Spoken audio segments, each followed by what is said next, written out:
En esta cápsula vamos a hablar de energía. La pregunta es, ¿por qué usar energía? ¿Por qué es relevante el concepto de energía si ya dedujimos la ecuación de Navier-Stokes?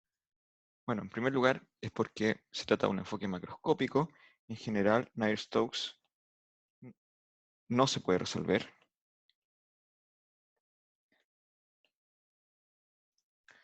Y por lo tanto permite tener acceso a cantidades promediadas y cosas que pasan, cosas que cambian dentro de un volumen de control, lo cual tiene bastante utilidad en ingeniería.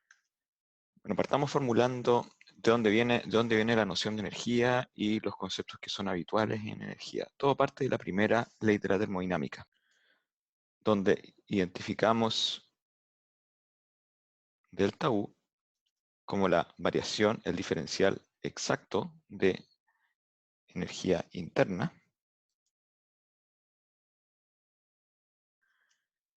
Q es el calor total aportado al sistema y W es el trabajo que realiza el sistema. Es importante notar que esta ley rige para la situación de un sistema cerrado y de un proceso cuasi estático. Entonces con esto tenemos un principio de conservación de energía derivado de la primera ley de la termodinámica, donde se va a extraer información relevante. En general, para nosotros es conveniente trabajar con la energía interna y también con la energía mecánica, y con esto configuramos esta noción de energía total, donde en consecuencia tendremos que la energía total será igual a la energía mecánica más la energía interna.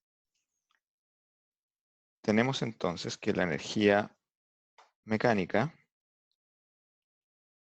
será un medio por la masa por la velocidad al cuadrado, donde esta velocidad al cuadrado es en realidad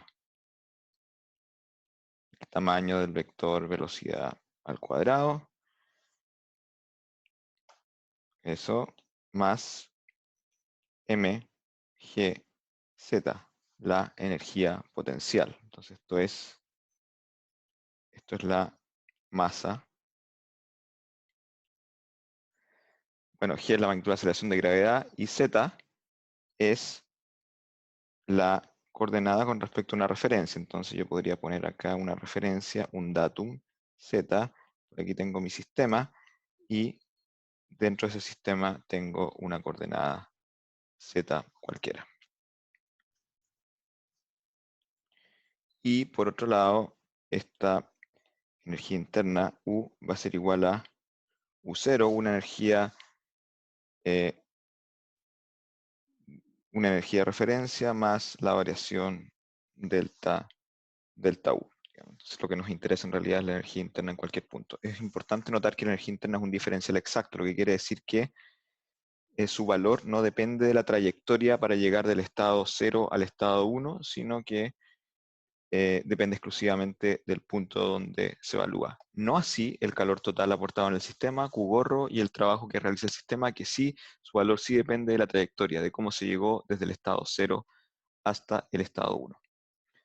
Entonces ahora procedemos a imponer vamos a considerar un principio físico que va a regir nuestra formulación energética. ¿Cuál va a ser?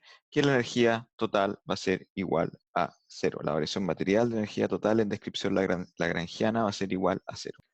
Esto por supuesto incluye lo que no se convierte de potencial a cinética o en parte de energía interna, se reparte entre disipación, energía entre este calor aportado al sistema y el trabajo, que puede ser, puede tener cualquier otro signo, puede ser cedido por el sistema o puede ser aportado al sistema con signo contrario. Usando entonces el teorema de transporte de Reynolds, escribimos una relación general para esta energía total a partir de la definición de la propiedad intensiva energía mecánica. Entonces se tendrá que energía mecánica la podemos escribir como la integral sobre el volumen de rho v cuadrado partido por 2 más rho g z, todo esto de omega, en que rho es la densidad. Y como el proceso entonces es cuasi estático, se tendrá que menos de Q gorro a dt más de W a dt va a ser igual a la integral de E sub m u punto n de a sobre el área. Eso es aplicando la primera ley de termodinámica sobre la energía interna. Aquí hemos supuesto implícitamente que como el proceso es cuasi estático, entonces la integral sobre omega de dm a dt de omega igual 0. Consideremos ahora el caso de un tubo de flujo, es decir, un tubo de flujo tiene una entrada y una salida y vamos a considerar un tipo de fuerza particular que se aplica sobre este tubo de flujo, que es relevante para nosotros, para nuestro trabajo. Entonces este tubo de flujo va a tener una entrada y una salida, entonces acá vamos a tener un campo de velocidad en la entrada que se va a llamar U0, un campo de velocidad en la salida que se va a llamar U1. Vamos a tener también fuerzas que van a actuar sobre este tubo de flujo. Entonces lo que vamos a considerar va a ser una cantidad de fuerzas de presión sobre este tubo de flujo. Fuerza de presión acá y vamos a tener fuerza de presión por el otro lado. Estas fuerzas de presión van a ejercer un trabajo sobre este tubo de flujo. Entonces vamos a considerar dr apuntando en esta dirección, dr, y dr en esta otra dirección. Perdón, acá con vector dr. Entonces, como hemos considerado otras veces, vamos a suponer que las normales a este volumen de control apuntan hacia afuera. Entonces, primero vamos a considerar el trabajo. El trabajo será la suma del trabajo ejercido por las fuerzas de presión, que es lo que se muestra ahí en verde, FP0 y FP1, y otros trabajos que pueden ser positivos y negativos dependiendo de si es un trabajo ejercido sobre el sistema o si el sistema ejerce el trabajo. Por ejemplo, sobre el sistema sería, sobre nuestro tubo de fluido podría ser el trabajo ejercido por una máquina, por una bomba, y un trabajo que sería tomado desde el fluido o desde el sistema hacia afuera sería otra máquina, pero que toma este trabajo, por ejemplo, una turbina. Con esto se tendrá que el trabajo total realizado sobre el fluido, que sería el diferencial inexacto de W gorro, va a ser igual al trabajo realizado sobre el fluido por las fuerzas de presión, más el trabajo realizado por otras máquinas sobre el fluido, por ejemplo, una bomba que genera trabajo y mueve el fluido, menos el diferencial, aquí me faltaron los diferenciales exactos, menos el trabajo extraído desde el fluido, por ejemplo, en el caso de una turbina. De acuerdo al esquema dibujado, entonces, el trabajo realizado sobre el fluido, bueno, en este caso por el fluido, porque hay un signo negativo aquí adelante en la primera expresión, va a ser igual a, esto es menos P A punto N, lo que voy a marcar aquí con esto que está marcado con amarillo, corresponde a la fuerza de presión, y esto es dr, ahora que lo voy a marcar en color gris, corresponde al vector de desplazamiento. Por definición, el trabajo es la integral de línea de la fuerza punto dr. Como la normal como el desplazamiento es positivo hacia adentro, la normal está orientada hacia afuera, eso corresponde a menos ds, y por lo tanto queda que el trabajo desarrollado por el fluido corresponde a más P de omega. En consecuencia se define esta propiedad intensiva ahora, omega gorro, diferencial inexacto omega gorro como menos P de omega, y por lo tanto el trabajo de la fuerza de presión, que se escribe en términos de la propiedad intensiva P. Considerando esto, entonces se tendrá que el balance de energía está dado por la expresión, la última expresión de más abajo, digamos, menos de Q, menos la derivada material del calor aportado al fluido, menos la derivada material del trabajo sobre el fluido, perdón, más la derivada material del trabajo sobre el fluido, menos la derivada material del trabajo ejercido por el fluido, igual a esta integral de flujo de estos términos, rho p cuadrado partido por 2, más rho gz, más p. Ahora, como b es el tamaño del vector velocidad, como se había indicado previamente, podemos escribir esa componente de la integral, es decir, la componente de energía cinética, a saber, la integral de rho v cuadrado partido por 2 u punto n de a, en términos de la velocidad promedio. Esta es la velocidad promedio, como estamos evaluando el flujo en la entrada y la salida del volumen de control, y solamente el entrada y salida hay en la entrada y salida de este tubo, no hay entrada y salida de flujo por el manto del tubo. Entonces aquí estamos hablando de rho alfa u cubo medio por a en la entrada menos la salida. Entonces, entre la entrada y la salida. Se define, entonces, es conveniente hacerlo, el coeficiente de Coriolis en la sección J. J puede ser 0, 1, digamos, la sección de entrada o salida, como alfa J igual a esta integral que no podemos resolver ahora porque no conocemos exactamente los detalles del flujo de las secciones de entrada y salida, partido por U barra J Q cubo a sub J. Entonces, bueno, claramente se tendrá que algunas simplificaciones. Si ρ es constante, entonces el caudal de entrada será igual al caudal de salida, y esto por definición igual a Q, y por lo tanto, y eso será igual a sub J U barra sub J. Entonces se puede simplificar un poco la expresión de esa forma.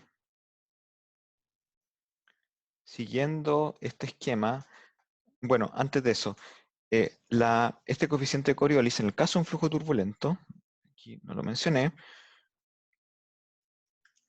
alfa es aproximadamente igual a 1. Ojo que esto no se cumple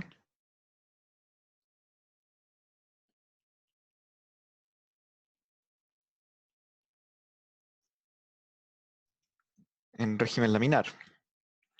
En consecuencia, en el caso de régimen laminar habría que aplicar la definición dependiendo de cómo es el flujo y hacer el cálculo correspondiente.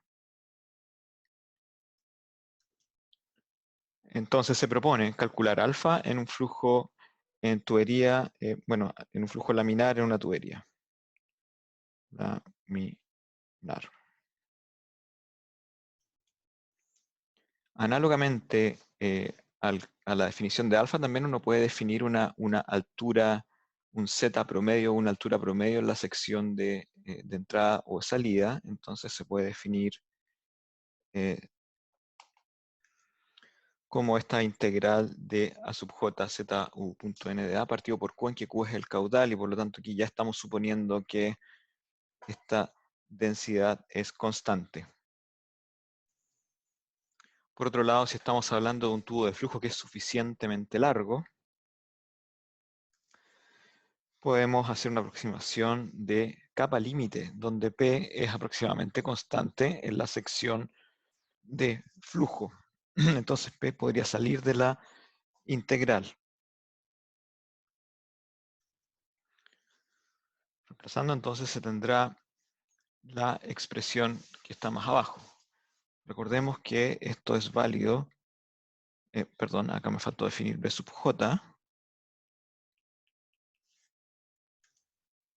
B sub J se llama Bernoulli.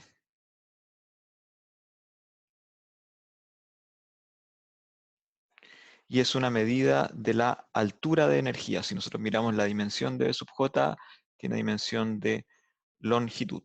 Entonces aparecen los dos componentes de energía mecánica, a saber, energía cinética y energía potencial, pero aparece ese tercer componente que tiene que ver con la energía interna, que viene de la primera ley de la termodinámica.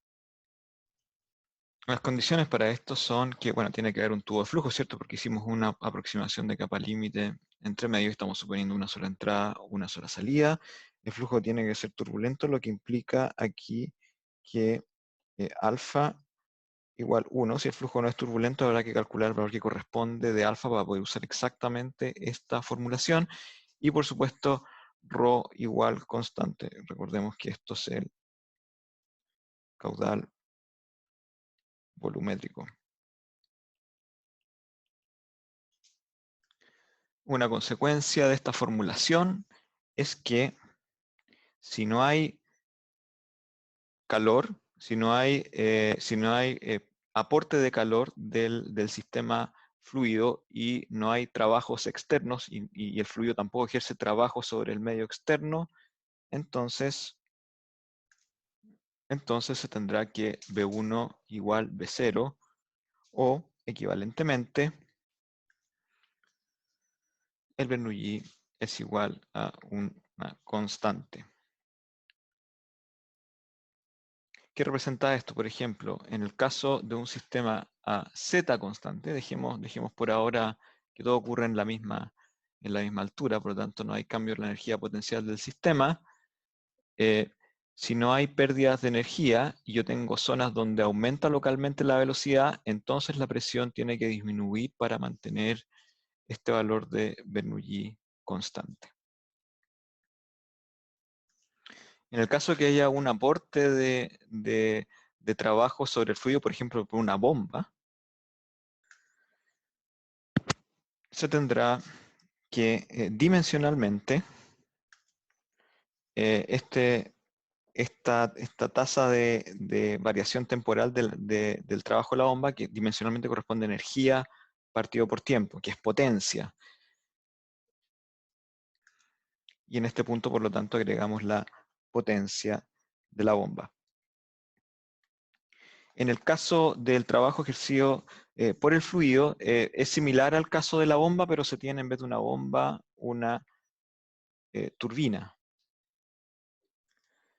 En la cápsula siguiente veremos el caso de la modelación de estas pérdidas de energía por calor, el de Q gorro AdT, esa potencia disipada por calor que en buenas cuentas corresponde a la fricción del fluido o las pérdidas friccionales, digamos, del fluido en contacto con la tubería a medida que fluye.